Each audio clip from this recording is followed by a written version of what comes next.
बिस्मिल्लाहिर्रहमानिर्रहीम the blank page official में आपको खुशामदीद कहते हैं। अगर आप नए हैं इस चैनल पर तो सब्सक्राइब ज़रूर करिएगा और बेल आइकन को प्रेस करना ना भूलिएगा। नाजरीन, ब्रॉडर व्यू के अंदर बांग्लादेश और चाइना का जो फ्यूचर में बॉर्डर बनेगा, इसके बारे में कई मरतबा बात करता रहा हूँ। और ये इसलिए बनेगा क्योंकि चाइना और इंडिया की जब भी वॉर हुई फ्यूचर में, 3 जंगें मेरे ख्याल से दोनों लड़ चुके हैं ना, तो चौथी जंग बड़ी जब भी होगी इनके दरमियान, तो चाइना का जो नंबर 1 टारगेट होगा that would be Siliguri corridor. Siliguri corridor के ऊपर अगर चाइना आता है तो 7 रियासतें इंडिया की अलग हो जाती हैं मेनलैंड से, जिनको 7 सिस्टर स्टेट्स कहा जाता है। और पब्लिक लेवल पर वहाँ पर वैसे ही फेडरेशन के खिलाफ जज्बात पाए जाते हैं। 7 सिस्टर स्टेट्स के अंदर जो रियासतें आती हैं वहाँ पर सेपरेटिस्ट ज़्यादा हैं। तो यहाँ अगर चाइना आता है तो मेनलैंड और 7 रियासतें 2 ब्लॉक अलग अलग हो जाएंगे इंडिया के। और यहाँ से थोड़ा ही दूर वो जो डोकलाम का इलाका है, वहाँ पर ऑलरेडी चाइनीज सोल्जर्स बैठे हुए हैं, बड़ी तादाद में बैठे हुए हैं। इंफ्रास्ट्रक्चर वहाँ तक बड़ा शानदार किस्म का बन रहा है वहाँ पे। अब ऐसे में भूटान एक ऐसा मुल्क है जिसका बहुत ज़्यादा इंपॉर्टेंट रोल यहाँ पर हो जाता है, क्योंकि डोकलाम का इलाका वो है जहाँ पर इंडिया, चाइना और भूटान जो ट्राई जंक्शन का इलाका है, ये मिलते हैं आपस में।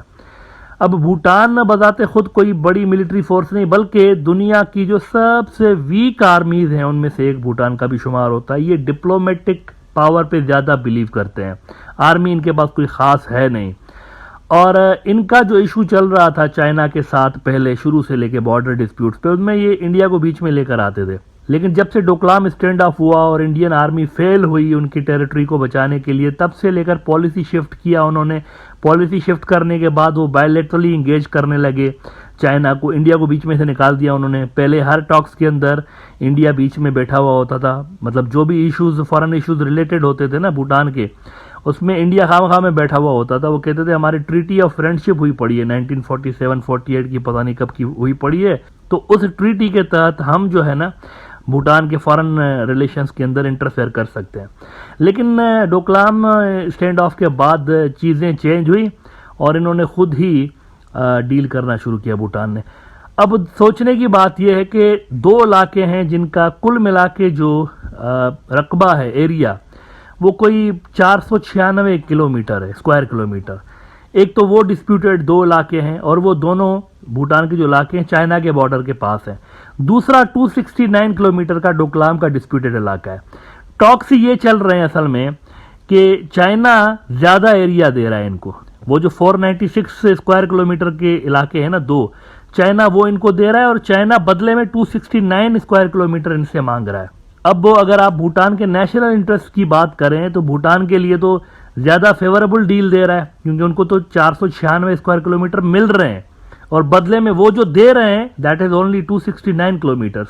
तो जमीन ज्यादा भूटान को मिल रही है, चाइना को कम मिल रही है। हालांकि चाइना बड़ी पावर है, बड़ी मिलिट्री है, बड़ी फोर्स है, लेकिन उसके बावजूद चाइना ने ज्यादा इनको फेवर किया हुआ इस डील के अंदर जो कि उन्होंने उनको ऑफर की है, और भूटान वाले एग्री हो गए हैं। टॉक्स इसी पे चल रहे हैं असल में। 4-5 दिन पहले ये हुआ है, इंडिया का फॉरेन सेक्रेटरी गया है भूटान जाके भूटान के किंग से मिला है और वहां पर उन्होंने वही बातें की हैं कि ये जो आप डील करने जा रहे हैं इसमें हमें प्रॉब्लम है, इसको छोड़ दें। लेकिन इतलात ये है कि भूटान के किंग ने कुछ ज्यादा बात मानी नहीं है इंडिया की। मतलब वो जो मांग रहे हैं ना कि बिल्कुल ही छोड़ दें इसको, उस पर वो एग्री नहीं कर रहे, बिकॉज सामने भी चाइना है, उनकी मजबूरी है, वो इसको ऐसे ही गिव अप नहीं कर सकते। पहले भी 90s में भी एक बहुत बड़ी अच्छी डील चाइना ने ऑफर की थी भूटान को, उस वक्त भी भूटान ने नहीं ली थी इंडिया के दबाव में आके। इस बार हालांकि चीज़ें डिफरेंट है और Bhutanese wants to sort out these border issues once and for all, तो इसीलिए भूटान के किंग ने कुछ ज़्यादा लिफ्ट नहीं कराई। इंटरेस्टिंग बात देखिए कि ये जो इंडिया का फॉरेन सेक्रेटरी भूटान गया है ना, तो थिम्पू में नहीं मिला भूटान के किंग से। थिम्पू ये जो इनका कैपिटल है, नॉर्मली यही होता है ना कि आप किंग से या जो भी हेड ऑफ द स्टेट होता है उससे कैपिटल में जाके मिलते हैं। तो ये भूटान के कैपिटल थिम्पू में नहीं मिले, ये मिले हैं एक छोटे से टाउन में मिले हैं। इंडियन जो ऑफिशियल्स हैं छोटे से टाउन में किंग के साथ मिले, भूटान का छोटा सा टाउन। उसकी क्या सिग्निफिकेंस है, क्यों वहां पर मिले हैं, वो जरा मैप दिखाता हूं आपको। अगर आप ये मैप देखें तो यहां पर आपको गिलीपू का इलाका नजर आता है। अब गिलीपू एक छोटा सा टाउन है और ये टाउन जो है ये बिल्कुल पास है बिल्कुल उसके बॉर्डर लगता है इंडिया के साथ। भूटान और इंडिया के बॉर्डर के साथ गिलीपुखा इलाका, यहाँ मिले हैं वो, यहाँ मिले हैं और यहाँ पर इन्होंने टॉक्स की है। अब ये भी बड़ा इंटरेस्टिंग है, ये थिम्पू की जगह पर पता नहीं क्यों इन्होंने यहाँ पर इस एरिया को चुना है इंडियन ऑफिशियल्स ने। तो इस मीटिंग के हवाले से डेक्कन हेराल्ड ने खबर लगाई है कि India the top diplomat meets Bhutanese king in border town amid Thimphu's boundary talks with China. China in 2020 also staked a claim on the Sekting wildlife sanctuary in eastern Bhutan as part of its own territory. और ये जो deal offer की है China ने, जिसकी details by the way सामने आ रही हैं, तो उस हवाले से डेक्कन हेराल्ड ने लिखा है कि new Delhi is worried over the possibility of Thimphu buckling under pressure from Beijing and accepting China's sovereignty on 269 square kilometer of areas in western Bhutan in exchange for China giving up its claim on 495 square kilometers of area in north central Bhutan। वो जो programme के शुरू में बात बताई कि 495-96 square kilometre Chinese इनको दे रहे हैं और इनसे बदले में मांग रहे हैं 269 किलोमीटर। तो इंडिया को इससे आपत्ति है। इंडिया कह रहा है कि आप 496 स्क्वायर किलोमीटर जो है ना वो भली दे दें इनको, लेकिन ये मत दीजिए 269। तो वो कह रहे हैं ये तो बिल्कुल ही हमारे खिलाफ है कि तो ऑलरेडी हमारा रकबा बहुत ही छोटा सा है, तो ये डील कैसे मान ले भाई कि 269 किलोमीटर भी हम उनको वो मांग रहे हैं चाइनीज, उनको वो भी ना दें और वो दूसरी वाली भी दे दें। It's not possible.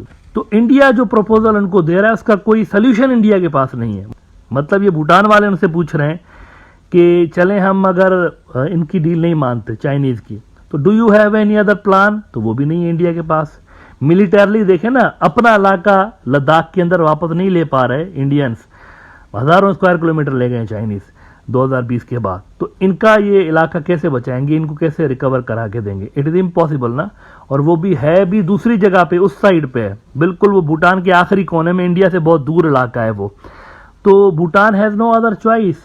इसीलिए इतलात ये आ रही है कि कोई पॉजिटिव इंडिया को सिग्नल नहीं मिले इस मीटिंग के अंदर, जो कि इंडियन डिप्लोमेट्स ने की है 2-4 रोज पहले। अच्छा, इस 269 स्क्वायर किलोमीटर वाला इलाका है ना, इसकी सिग्निफिकेंस बताते हुए वो कह रहे हैं डेक्कन हेराल्ड वाले, क्यों चाहता है चाइना कि ये उसको मिले? तो कहते हैं if China gains control over the territory it claims in western Bhutan it will make it easier for its People's Liberation Army to conduct military manoeuvres aimed at blocking the Siliguri corridor. वो जो मैं बांग्लादेश चाइना बॉर्डर की बात करता रहता हूँ, ये उसके हिसाब से बात हो रही है।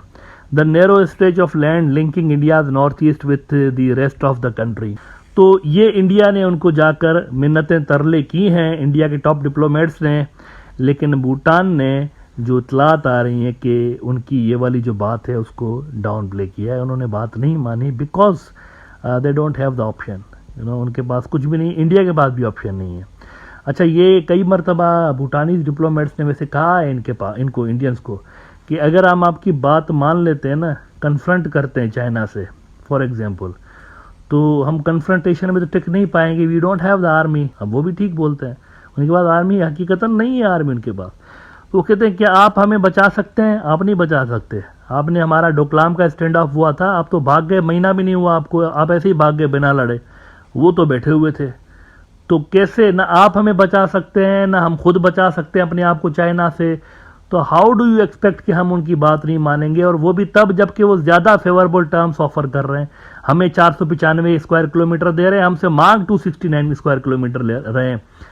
तो भूटान वालों ने कुछ ज्यादा मुनासिब जवाब नहीं दिया। अब ये साल जो है ना 2023, इसमें ये डील होती हुई नजर आ रही है, क्योंकि तकरीबन चीजें फाइनलाइज हो चुकी हैं दोनों मुल्कों के दरमियान, और ये लास्ट आप कहते हैं ना आखिरी जो कोशिशें होती हैं कि किसी तरह से शायद भूटान मान जाए, तो इंडिया वो कर रहा है, लेकिन मेरे ख्याल से इंडिया के हाथ से गेम निकल चुकी है वहां पर।